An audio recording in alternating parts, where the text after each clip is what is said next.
Here is the Yeti 129 Snowbike kit. Really looks pretty nice. Very impressed with it. You can see the carbon fiber tunnel, which is well constructed. Has Elka shocks. Comes with a belt drive. And there's a parts kit that comes with it, with the chain to hook it up and extra belt, a few extra parts, and then the adapter to make the ski attached to my bike. A nice looking ski, showing the bottom there. And this is the 2023. Has a little bit different shape to the paddles, a little bit more U-shaped. And this kit has a couple extra options like the installed rack, and that is called the Plan B fuel can with extra strap there. The brake lever is already hooked up, ready to go. Quite a complete kit. Very impressed with it. Excited to get it installed and give it a try.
Here's what we need to install the front ski.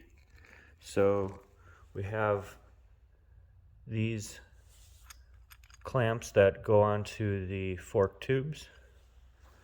I have this, which is a universal component, but then these are the spindle adapters that are basically the front axle shaft goes through there. And they're different sizes, so you got to make sure you put the right one on the right side. And then what we're going to do is take the front axle shaft and install that. Then first make sure these fit and that they are nice and snug when you put them on there. So see, it fits nice. There's no free play at all. And then this is very important. See that part that's clearanced there? The bottom is not clearanced, the top is. That's to help protect the fork seal as it comes to bottoming. So it's important that that goes up, that recessed area that has been built in there is facing upwards on both of them. Okay, so it goes on like that. And I'll use thread lock or blue type, you know, there's pastes and liquids. That is a good one because it can be removed if needed, but you don't want any of these bolts coming loose on the trailer and backcountry. All right, so we're partway through the ski mount. Show you the progress we've had here. So the first step was to install the axle shaft through the mount. I haven't tightened anything yet. I'm leaving it all hand tight. And I did put a thin layer of grease on that axle shaft, even though nothing's rotating around it like a wheel anymore. That'll help keep moisture out of there. And then you rotate this until this aligns here, and then these can be installed. Now when this is installed correctly, the Yeti logo is facing forward, okay? And as mentioned before, it's important that that relief there is facing upwards. That helps to protect that seal as it runs through the travel if you bottom out. All right, and I did put just a light coating of grease in there. It just helps that slide down, keep moisture out of there too. That you don't need to do that, but I would recommend putting the blue type thread sealer on these bolts here. So now this is installed, and when I went to tighten, first I torqued the axle shaft, and on my application that was 26 foot-pounds. And then next, just making sure everything is lined up good, and then tighten these on my application, which is a Husky or KTM. It's 11 foot-pounds. And then next, you tighten these. This is a 6mm hex key there. And then you can put a 12mm wrench on here to help keep these from rotating. But it's important to note that down there, this piece should be flush with the very bottom of the fork tube.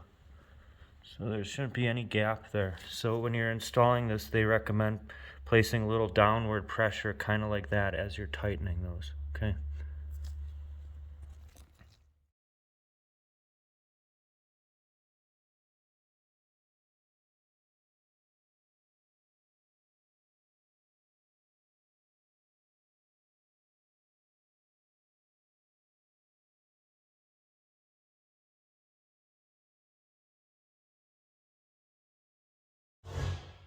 So now I'm at the point where I'm going to install the adapter. This is the bike specific portion of the kit that allows the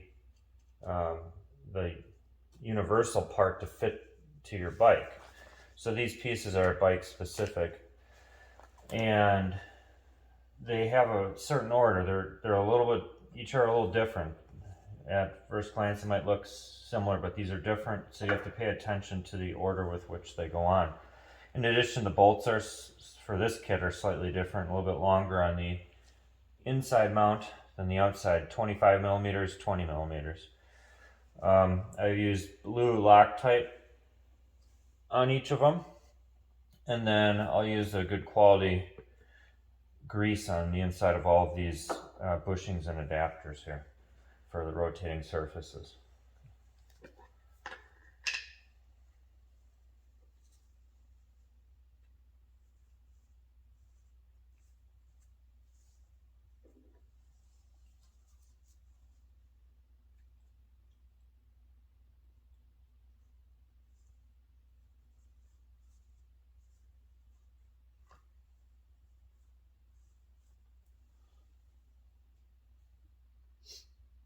I tend to use a little more grease than you have to. As long as you don't get it in the areas that the Loctite needs to go, or the thread sealer, should be all good.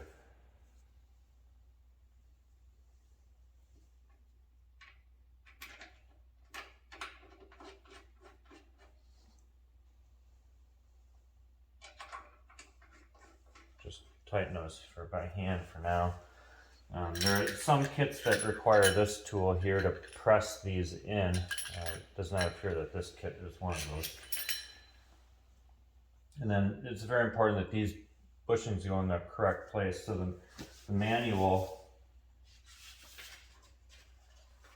will show which ones go where. So they order them and they show you the number. So there's the 6XX X there. Goes on the left-hand side as I'm looking at it here.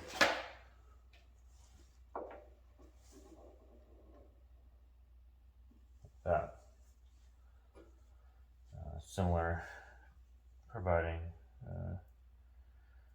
this to the mating surface there.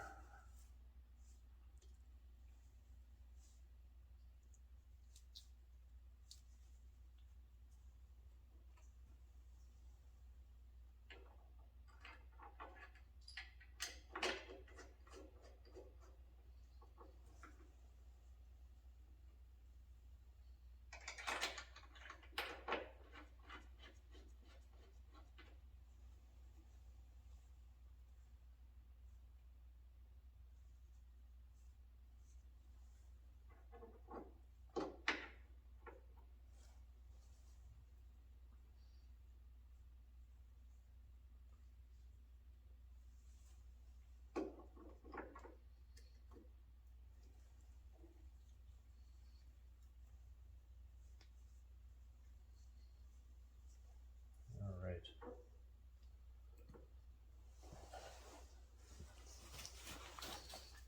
Cap on that. And then these bolts get tightened to 18 foot-pounds.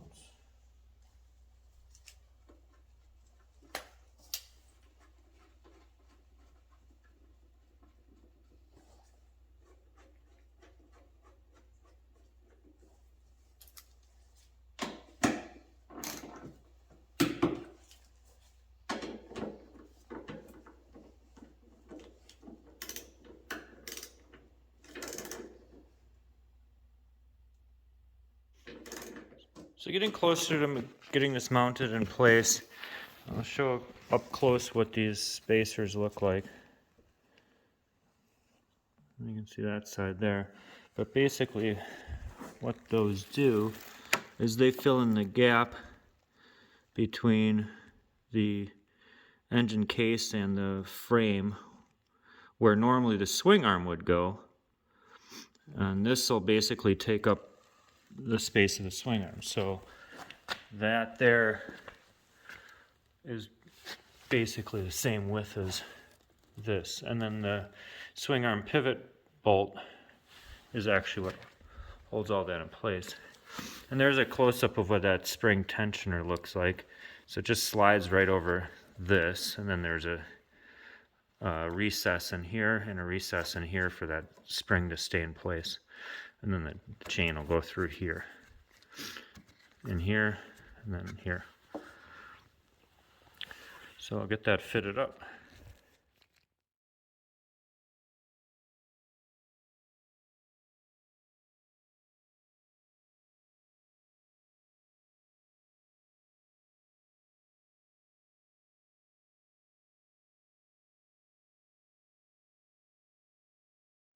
So now the next step is to install the soft strut. Some kits just come with a rod, but this one actually has a soft strut, which gives you just a little bit of play once you get towards bottoming. And there's a spacer up here, which you want to locate correctly so that way this thing is vertical once it's installed. And then these two, this one comes with two mounting positions, top or bottom. On my application, it's going to end up going here. And this part here rotates within here, so it's threaded. So I used anti-seize. In case you don't know what that is, that looks like that. Permatex makes it, but it's like a gray stuff here. That will keep that bolt moving freely within those threads for future adjustment. Otherwise it can get kind of seized up and hard to ever free up. So that stuff is really good for that application. It doesn't seal the threads though, so it's not like Loctite or thread sealer. But anyways, so I'll get that installed. I'll put blue Loctite on this, blue Loctite on this, or blue thread sealer, whatever you want to say. And then that'll get installed like this with the adjustable part up top. So basically that goes there like that. And then that goes down there like that. And then once I get that tightened in place, so I'll tighten the top one, and on my bike that's 45 foot-pounds for this bolt up here. And then the other one goes in here. That one they want you to keep loose for adjustments, but just hand tight. And then the swing arm pivot bolt, I will put thread sealer on there and then tighten it. That one goes to 74 foot-pounds. All right, so the soft strut's installed. I have this bolt torqued and thread sealer on it. I have not tightened this down yet because we still need to adjust the height of the shock strut. And what the goal of that is to get the seat height to where it would be on the bike when it was in its original equipment form, meaning with the wheels on it. The other measure that we'll be looking at is the angle of the fork tubes. So what I didn't mention earlier is before disassembling everything, we measure the angle of the fork tubes, measure the seat height, and then we'll be trying to duplicate that when we adjust the height of this. Okay. So I've also routed the brake line, and the key to that is you just don't want any sharp radiuses. You want to keep it as smooth as possible so it doesn't kink, keep it away from the engine.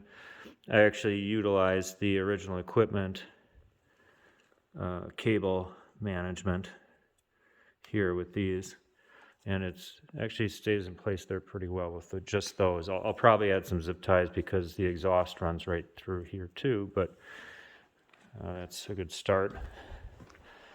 And then this now has thread sealer on it and is torqued.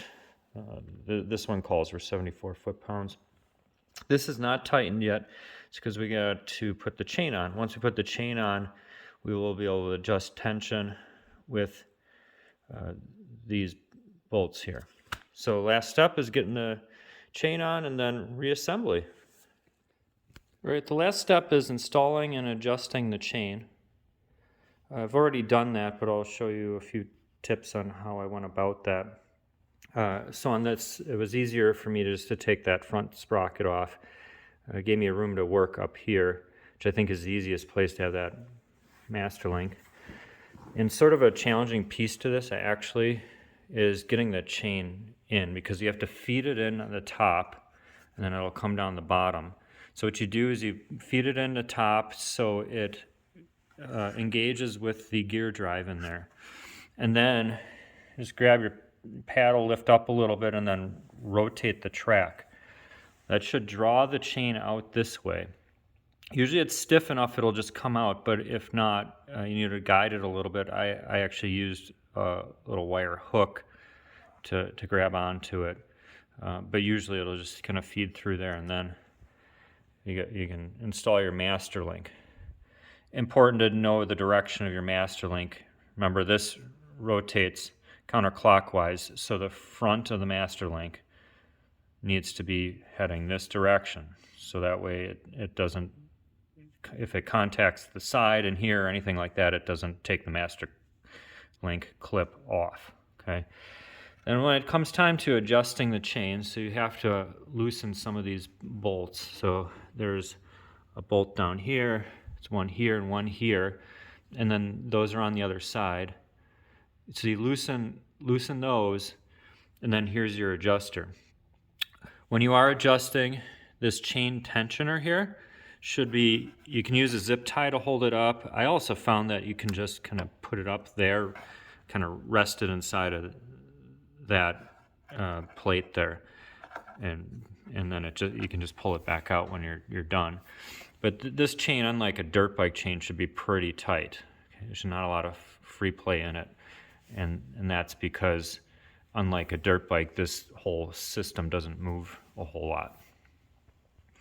And then get it all put back together and be ready to ride. So here I'm actually going to show how the chain is tightened. So you can see it's kind of loose here. I have the 3 bolts we talked about, the ones with that tighten up where the adjustment is, which are 2 back here, which are 10 millimeter, then an 8 millimeter up front. Just look for the bolts which have the slot behind them. Those 3.